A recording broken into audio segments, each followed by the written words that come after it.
জয় শ্রীকৃষ্ণ, রাধে রাধে। জয় প্রভু জগন্নাথ দেবের জয়। নমস্কার, সবাইকে সুস্বাগত জানাই আমাদের বৈদিক ধর্ম তথা সনাতন ধর্মীয় তথ্যমূলক চ্যানেলে। সকলে কেমন আছেন? নিশ্চয় ঈশ্বরের অশেষ কৃপায় সকলে ভালো আছেন, সুস্থ আছেন। জয় প্রভু জগন্নাথ দেবের জয়। আমাদের আজকের ভিডিওটি রয়েছে আপনাদের জন্য, তা হচ্ছে পবিত্র উল্টো রথযাত্রা সম্পর্কে।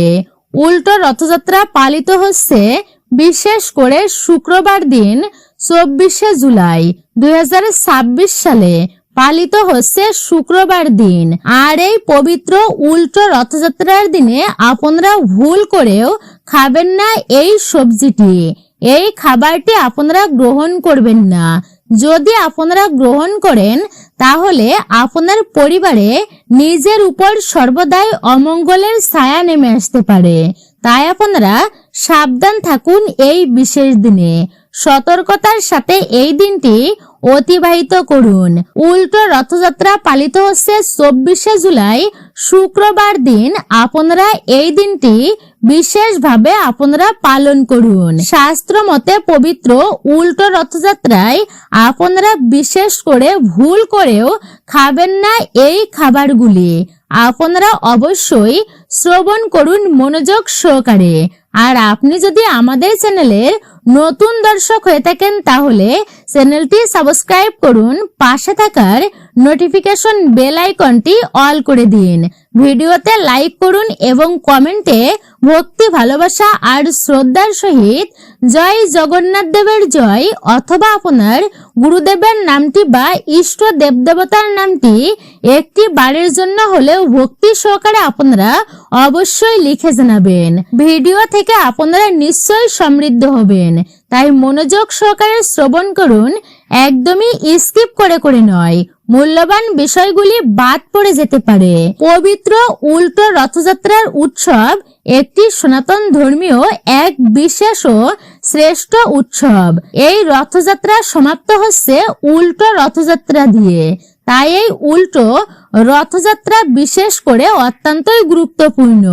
ভগবান জগন্নাথ দেব তার ভাই ও বোন সুভদ্রাকে নিয়ে রথে করে তাদের মন্দির থেকে নিয়ে যাওয়া হয় গুন্ডিচা মন্দিরে। আর গুন্ডিচা দেবীর মন্দির থেকে ফিরে আসার যে সময়টা সেটাই হচ্ছে উল্টো রথযাত্রা। ফেরত আসার সময়কেই বলা হয় ফেরা রথ বা উল্টো রথ। তাই আপনারা এই বিশেষ দিনে মানে উল্টো রথযাত্রার দিনে প্রভু জগন্নাথ দেব, বলরাম ও সুভদ্রা দেবীকে অবশ্যই পূজা অর্চনা করবেন। সনাতন হিন্দু ধর্মের একটি প্রধান উৎসব হচ্ছে এটি, যা ভগবান জগন্নাথ, ভাই বলদেব ও বোন সুভদ্রা তাদেরকেই কেন্দ্র করে নিয়ে পালিত হয় এই মূল উৎসব মানে রথযাত্রা আর পবিত্র উল্টো রথযাত্রা। উড়িষ্যার পুরী নগরের সবচেয়ে ধুমধাম ভাবে অনুষ্ঠিত হয়, যেখানে জগন্নাথ মন্দির অবস্থিত। রথযাত্রা আষাঢ় মাসের শুক্ল পক্ষের দ্বিতীয় তিথিতে পালিত হয়, যা সাধারণত পড়ে জুন মাসে, কিন্তু এবারে পড়েছে জুলাই মাসে। এর পরবর্তী 7 দিন পরে পালিত হয় উল্টো রথযাত্রা। সুসজ্জিত হয় প্রতিটি রথে আলাদা আলাদা দেবতা অবস্থান করে 3টি রথ সাজানো হয়, যেমন জগন্নাথ, বলরাম ও সুভদ্রা দেবীর রথ। এই দিনে দেবতাদেরকে রথে বসিয়ে মাসির বাড়িতে নিয়ে যাওয়া হয়। হাজার হাজার ভক্ত এই দিনে রথ টেনে নিয়ে যান। ওই সময় চারিদিকে ধর্মীয় গান, কীর্তন ও নাচের মাধ্যমে উৎসব মুখর পরিবেশ সৃষ্টি হয়। উল্টো রথযাত্রা পালিত হয় বিশেষ করে 8 দিন পর রথযাত্রার। দেবতাদেরকে আবার মূল মন্দিরে ফিরিয়ে আনা হয় মাসির বাড়ি থেকে। যাত্রা শুরু হয় 3 দেবতার। সনাতন হিন্দু ধর্মাবলম্বীদের অন্যতম প্রধান উৎসব হচ্ছে রথযাত্রা। আষাঢ় মাসের শুক্লা পক্ষের দ্বিতীয় তিথিতে প্রতি বছর অনুষ্ঠিত হয় এই রথযাত্রা। তার 9 দিন পর উল্টো রথযাত্রা পালিত হয়। 3 দেবতাকে ঘিরে পুরীর এই অনুষ্ঠান হয় গুন্ডিচা মন্দিরকে ঘিরেও হাজার হাজার ভক্তদের দর্শন লেগে থাকে রাস্তার অলিতে গলিতে এবং মন্দির চত্বরে। উল্টো রথের দিন জগন্নাথ দেবের রথযাত্রার প্রচলন পুরী জগন্নাথ দেবের মন্দির থেকে। হিন্দু ধর্মের এক বিশেষ রীতি বলা হয়েছে, বৃন্দাবনের বিচ্ছেদের পর কৃষ্ণের বৃন্দাবন থেকে যখন প্রত্যাবর্তনের পর তার স্মরণেই এই বিশেষ উৎসবের আয়োজিত হয়। ভগবান শ্রীকৃষ্ণের বৃন্দাবন থেকে আসার পর থেকেই তাকে স্মরণ করার জন্য বিশেষ এই অনুষ্ঠানটি পালিত হয়ে আসছে, এমনটাও বলা হয়ে থাকে। রথযাত্রার দিন দেশের সকল জগন্নাথ মন্দিরে জগন্নাথ, বলদেব ও সুভদ্রা তাদের সুদর্শন চক্রমূর্তির মন্দিরের বাহিরে সর্বসম্মুখে রাখা হয়। তাদের মূর্তি রথে বসানো অবস্থায় দেবতাদের পূজা সম্পূর্ণ পূর্বক রথ টানা হয়। উল্টো রথযাত্রার দিনে দশমী তিথি পড়ে, তাই এই দিনটি একটু অন্যরকম ভাবেই পালন করা অবশ্যই উচিত। আগের স্থানে আনা হয় জগন্নাথ প্রভুকে, যা উল্টো রথযাত্রা নামেই পরিচিত। জমজমাট মেলা বসে এই বিশেষ দিনে। রথযাত্রা থেকে শুরু করে এই যে উল্টো রথযাত্রা পর্যন্ত হাজার হাজার সনাতন ধর্মপ্রাণীরা, সনাতন ধর্মের ব্যক্তিরা তারা রথ টানে, রথে অংশগ্রহণ করে রথের দড়ি স্পর্শ করার জন্য তারা ব্যাকুল হয়ে থাকে। রথপরী জগন্নাথকে একটি বার দর্শন করলেও জীবনের সমস্ত পাপ দূরীভূত হয়। বিশেষ করে এই রথযাত্রা উপলক্ষে শহরের বিভিন্ন অলিতে গলিতে ধুমধাম অনুষ্ঠান চলে। ভক্তিমূলক গান, বিভিন্ন ধরনের শাস্ত্রীয় আলোচনা চলে, তা এই রথযাত্রা এবং উল্টো রথযাত্রার দিনে। এই বিশেষ দিনে আপনারা খাবেন না এই কয়েকটি খাবার, তা আপনারা শ্রবণ করবেন যে কোন কোন খাবার আপনারা এই উল্টো রথযাত্রার দিনে একেবারেই মুখে তুলবেন না। বিশেষ করে বলা হয়েছে তুলসী পত্র, এই কার্যটি আপনারা করবেন না এই দিনে। তুলসী পত্র আপনারা তুলবেন না। উল্টো রথযাত্রার দিনে তুলসী পত্র ভগবানকে অবশ্যই নিবেদন করবেন। পূজার আগের দিন আপনারা তুলে রাখবেন, মানে এই দিনের আগের দিন। জগন্নাথের পূজায় তুলসী পত্র ব্যবহার অপরিহার্য, তাই সোজা রথ থেকে উল্টো রথের মধ্যে এই তিথিতে তুলসী গাছের পাতা নিয়ে কি করলে সংসারের সমস্ত বাধাবিঘ্ন কেটে যাবে এবং অর্থ সম্পদ শ্রী সৌভাগ্য আনবে। অবশ্যই আপনারা তা এইবার জেনে নেবেন। উল্টো রথের তিথিতে জগন্নাথ দেবকে নিবেদন করুন তুলসীর মালা। তবে তুলসী পাতা আপনারা বিশেষ করে ছিদ্র করে মালা গাঁথবেন না। তুলসীর বৃন্তে গেথে গেথে আপনারা, অর্থাৎ তুলসীর বোটায় একসঙ্গে বেঁধে বেঁধে আপনারা গেথে মালা তৈরি করে নেবেন, কিন্তু তুলসী পত্র ছিঁড়বেন না।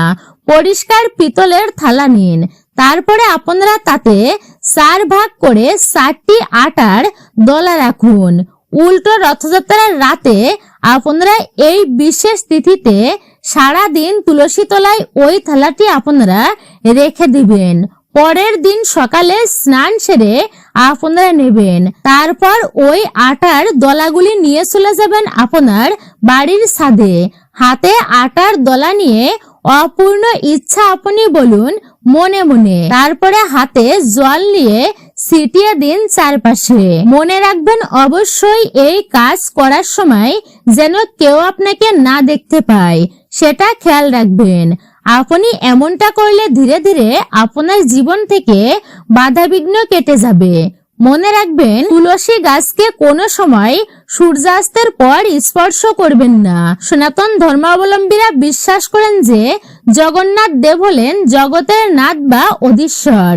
জগৎ হচ্ছে বিশ্ব আর নাথ হচ্ছে ঈশ্বর, তাই জগন্নাথকে বলা হয় জগতের ঈশ্বর বা অধিপতি। তার অনুগ্রহ পেলে মানুষের মুক্তি লাভ হয়, জীব রূপে তাকে আর জন্ম নিতে হয় না।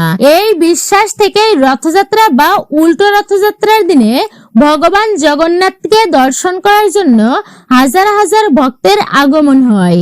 তার রথ স্পর্শ করার জন্য, রথের দড়ি টানার জন্য। বিভিন্ন ধর্মীয় সংগঠন এবং মন্দিরের নানান মাঙ্গলিক অনুষ্ঠানের আয়োজন করে সকলে। বিভিন্ন মাঙ্গলিক অনুষ্ঠান কথার মধ্য দিয়ে শুরু হয় অনুষ্ঠানমালা।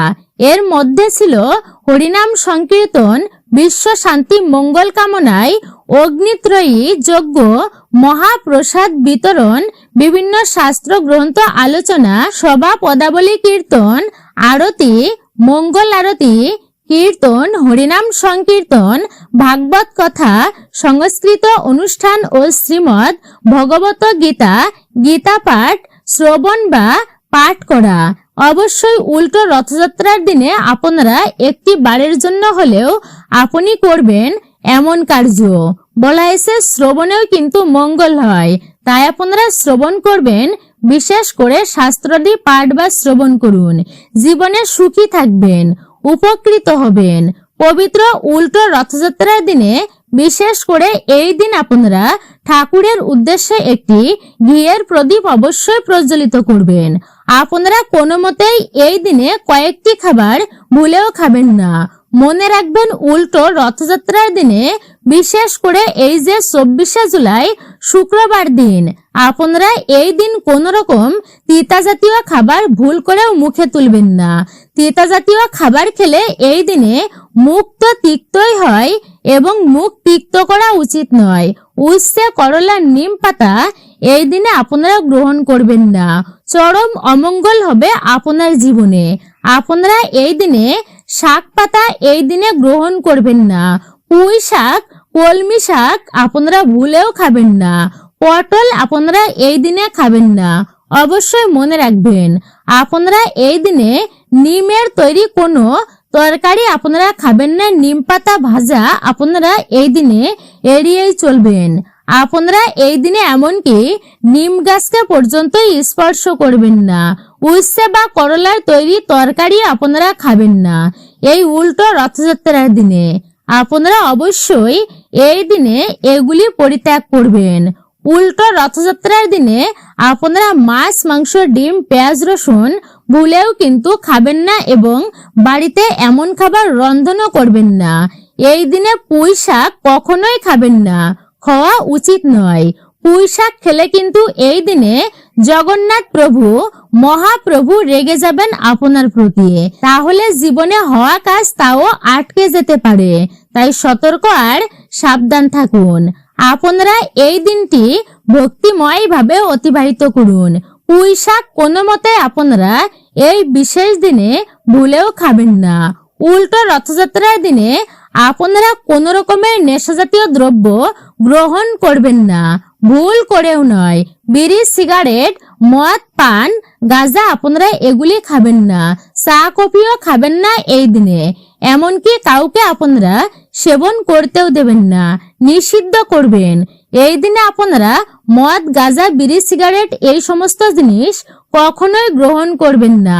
ক্ষৌরকর্ম এই দিনে করবেন না। এই দিনে আপনারা আমিষ দ্রব্য ভুলেও কিন্তু খাবেন না। তামসিক এবং রাজসিক খাবার পরিত্যাগ করবেন। এতে কিন্তু জগন্নাথ দেব আপনাদের প্রতি রেগে যাবেন। আপনাদের অর্থহানি হওয়ার সম্ভাবনা থাকবে। আপনারা এই দিনটি তাই পেঁয়াজ, রসুন, মাছ, মাংস এই সমস্ত খাবার, মুসুর ডাল, মাসকলাই এড়িয়েই চলবেন। আপনারা এই দিনে মানে রথযাত্রার দিনে কোনো ধরনের অশান্তি কলহ আপনারা করবেন না। সতর্ক আর সাবধানতার সহিত দিনটি পার করবেন, ভক্তিময় ভাবে পার করবেন। আপনারা এই দিনে অবশ্যই দান করার চেষ্টা করবেন, তপস্যা ধ্যান করবেন এবং সংকীর্তন অর্থাৎ হরে কৃষ্ণ মহামন্ত্র জপ করবেন এই বিশেষ দিনে। এবং এই দিনে অবশ্যই আপনারা যদি পারেন তাহলে অবশ্যই ভগবান জগন্নাথকে হলুদ পুষ্প, ভগবান শ্রীকৃষ্ণকে বা বিষ্ণুকে হলুদ পুষ্প একটি হলেও নিবেদন করবেন। তুলসী পত্র নিবেদন করতে একদমই ভুলবেন না। উল্টো রথযাত্রার দিনে আপনারা বিশেষ করে কলমি শাক কিন্তু একদমই খাবেন না। এই শাকটি এড়িয়ে চলবেন। মনে করা হয় এই শাকটি একদমই গ্রহণ করা উচিত নয়। কলমি শাক খেলে জগন্নাথ দেব খুবই কিন্তু তিনি অসন্তুষ্ট হবেন এই দিনে। তাতে সংসারে অশান্তি নেমে আসে, আর্থিক অনটন শুরু হতে পারে। তাই এটি না খাওয়াই ভালো। পরিত্যাগ করবেন এই দিনে। আপনাদের অনেকের মনেই প্রশ্ন আসতে পারে যে কোন কোন শাক খাওয়া যেতে পারে আর কোন কোন শাক খাওয়া যাবে না। অবশ্যই মনে রাখবেন, এই যে দুটো বিশেষ শাকের কথা বলা হলো, কলমি শাক এবং পুঁই শাক, ভুলেও কিন্তু এই দিনে খাবেন না। যদিও আপনারা চেষ্টা করবেন কোনো প্রকার শাক গ্রহণ না করা, শাক থেকে দূরে থাকাই উচিত। আপনারা অবশ্যই এই নিয়মটি মেনে চলবেন এই বিশেষ দিনে। উল্টো রথযাত্রা বা ফের রথযাত্রার মাহাত্ম্য এটি কিন্তু অপরিসীম। এই যে জগন্নাথ দেব, বলরাম ও সুভদ্রা, তারা কিন্তু গুন্ডিচা মন্দির থেকে তারা সেবা গ্রহণ করে পুনরায় জগন্নাথ মন্দিরে তথা পুরীধামে ফিরে আসেন এই বিশেষ দিনে। গুন্ডিচা দেবী ছিলেন জগন্নাথ দেবের মাসি। বৃন্দাবনের বৃন্দাদূতে তার প্রার্থনায় সাড়া দিয়ে, কলিকালে আমি তোমার ডাকে সাড়া দিয়ে পুরীধামে অবস্থান করব। দাপর যুগে তিনি ছিলেন শ্রীকৃষ্ণের দীক্ষা গুরুদেব আচার্য সন্দীপনী মুনির কন্যা। পুত্রকে উদ্ধার করে আনার জন্য শ্রীকৃষ্ণ ও বলরামকে অনুরোধ করেছিলেন। গুরুদেবের আদেশ পালন করে শ্রীকৃষ্ণ দৈত্য শঙ্কাসুরকে ৫ জনকে বধ করে মুনির পুত্রকে উদ্ধার করে এনেছিলেন। এতে মুনি সহ সকলেই অত্যন্ত প্রসন্ন হয়। তাই মুনির কন্যা গুন্ডিচা দেবী শ্রীকৃষ্ণের প্রকৃত পরিচয় জানতে পেরে তার সেবা করেন তিনি। শ্রীকৃষ্ণ কথা দেন, লীলাচলে অবস্থানের সময় বছরে ৯ দিন আমি তোমার গৃহে তোমার সেবা গ্রহণ করব সন্তান রূপে। স্কন্দ পুরাণ থেকে জানা যায় যে গুন্ডিচা দেবীকে কথা দেওয়ার কারণেই আর সেই কথা রাখতেই জগন্নাথ প্রভু তার ভক্ত মহারাজ ইন্দ্রদ্যুম্নকে আদেশ দিয়েছিলেন, আষাঢ় মাসের শুক্লা দ্বিতীয়াতে যদি তিনি পবিত্র রথযাত্রার উৎসব পালন করেন এবং রথ প্রতিষ্ঠা করে জগন্নাথ দেবকে প্রতিষ্ঠিত করেন, তাহলেই তিনি সবাইকে কৃপা করবেন এবং তিনি তার গৃহে সেবা নেবেন স্বয়ং ভগবান জগন্নাথ দেব। মন্দিরে তিনি ফিরে আসেন। বিশেষ করে গুন্ডিচা মন্দির থেকে ফেরার পালাকেই বলে উল্টো রথযাত্রা। শুক্লা দশমীতে উল্টো রথযাত্রা পালিত হয়। গুন্ডিচা মন্দির থেকে ফেরার সময় ভোগ আরতি নিবেদন করা হয় বিশেষ করে জগন্নাথ দেবকে। আর ফেরার আগে মাসির হাতে সে পোড়া পিঠা খেয়ে আসেন। পবিত্র উল্টো রথযাত্রায় আপনারা ভুল করেও এমন কার্য করবেন না। অনেকেই এই ভুলটা করে থাকেন, কিন্তু মাথায় রাখবেন যে উল্টো রথযাত্রার দিনে বা জগন্নাথ দেব যখন মাসির বাড়ি যাচ্ছেন বা ফিরে আসার সময় তখন তাকে দর্শন করার জন্য সেই স্থানে কখনোই জুতা পরে যাবেন না। যদি কোনো মঞ্চের মধ্যে মাসির বাড়ি করে জগন্নাথ দেবকে রাখা হয় আর সেই জায়গাটা যদি আপনার পায়ে হাঁটা দূরত্বের না হয়, তাহলে মঞ্চে প্রবেশের আগে এমন কোথাও জোতা জোড়া খুলে রাখুন, যাতে জগন্নাথ দেবের দৃষ্টি পথের সোজাসুজি সেটা না হয়। এর পরবর্তী হচ্ছে, এই দিনগুলোতে কখনোই দেরি করে ঘুম থেকে ওঠা উচিত নয়। চেষ্টা করবেন তাড়াতাড়ি ঘুম থেকে উঠে হরে কৃষ্ণ মহামন্ত্র এগুলি অন্তত ১০ বার হলেও জপ করুন। এর পরবর্তী রথযাত্রার দিন থেকে উল্টো রথযাত্রার দিন পর্যন্ত গরিব দুঃখী অসহায় দরিদ্র ভিক্ষুককে খালি হাতে ফিরিয়ে দেবেন না। এই সকল দিনে কাউকে মনে কষ্ট দিয়ে কথা বললে স্বয়ং প্রভু জগন্নাথ দেব তিনি মনে আঘাত পান। এই দিন ভুলেও বৈষ্ণব অপরাধ করবেন না, এটি সম্পূর্ণ ক্ষমার অযোগ্য। উল্টো রথযাত্রার দিনে তাস, জুয়া, পাশা, নেশাজাতীয় দ্রব্য স্ত্রী সঙ্গম করা যাবে না, এতে প্রভু জগন্নাথ দেব রুষ্ট হন। এই দিনে কালো পোশাক ভুলেও পরবেন না। এই দিনে কোনো পশু পাখিকে কষ্ট দেবেন না, এতে প্রভু জগন্নাথ দেব কষ্ট পান। এই দিন কারোর অনিষ্ট কামনা করবেন না। যদি কখনো মুখ থেকে এই দিন দৈবাৎ কোনো খারাপ কথা বেরিয়ে যায় তাহলে ভগবানের কাছে তৎক্ষণাৎ ক্ষমা চেয়ে নিন। শাস্ত্র মতে বিশ্বাস করা হয় জগন্নাথ দেব আমাদের সমস্ত দুঃখ কষ্ট থেকে রেহাই দিতে পারে। জগন্নাথের বিশেষ কিছু মন্ত্র রয়েছে, তা যদি নিয়মিত পাঠ করা যায় তাহলে নানান দিক থেকে সুফল প্রাপ্তি ঘটে। সেগুলো কি কি আপনারা এইবার জেনে নিন। জগন্নাথ দেবের মন্ত্র। জগন্নাথ স্বামী নয়ন পথগামী ভব তুমে। বিশেষ করে এই মন্ত্রটি নিয়মিত পাঠের গুণাগুণ অনেক। জীবনের সমস্ত জটিলতা থেকে মুক্তি পেতে সাহায্য করে এই বিশেষ মন্ত্র। দ্বিতীয় মন্ত্রটি হচ্ছে ওম নমো ভগবতে জগন্নাথায়। এই ছোট্ট মন্ত্রটি পাঠে খুশি হন জগন্নাথ দেব, দুহাত ভরে আশীর্বাদ করেন। নিয়মিত এই মন্ত্র পাঠে মনোবাসনা পূরণের সম্ভাবনা বৃদ্ধি পায়। তৃতীয়ত হচ্ছে ওম জয় জগন্নাথ হরে, স্বামী জয় জগন্নাথ হরে। জগন্নাথের বিশেষ মন্ত্র উচ্চারণে জীবনের সমস্ত দুঃখ দুর্দশা থেকে মুক্তি মেলে, সফলতা প্রাপ্তির সম্ভাবনা বৃদ্ধি পায়। যে কোনো কাজ আত্মবিশ্বাসের সঙ্গে করে ফেলা যায়। চতুর্থ হচ্ছে লীলাচল নিবাসনায় নিত্যাই পরমাত্মনে বলভদ্র সুভদ্রাম জগন্নাথায় মে নমঃ। এটি জগন্নাথ দেবের অতি উল্লেখযোগ্য এক প্রণাম মন্ত্র। যারা নিয়মিত জগন্নাথের পূজা করেন তারা প্রতিদিন বিশেষ করে এই মন্ত্রটি পাঠ করতে পারেন। এতে জগন্নাথের কৃপায় আপনার সকল অমীমাংসিত কাজ মিটে যাবে, জীবনে সুখ শান্তি বজায় থাকবে। পঞ্চমত হচ্ছে ওম কৃষ্ণায় জগন্নাথায় নমঃ। জগন্নাথের ছোট্ট এই মন্ত্রের গুণাগুণ অনেক। বিশেষ করে এই মন্ত্র উচ্চারণে জগন্নাথের পাশাপাশি ভগবান শ্রীকৃষ্ণেরও কৃপা লাভ করা যায়। জীবনের ছন্দ ফেরাতে এই মন্ত্র অবশ্যই কার্যকরী।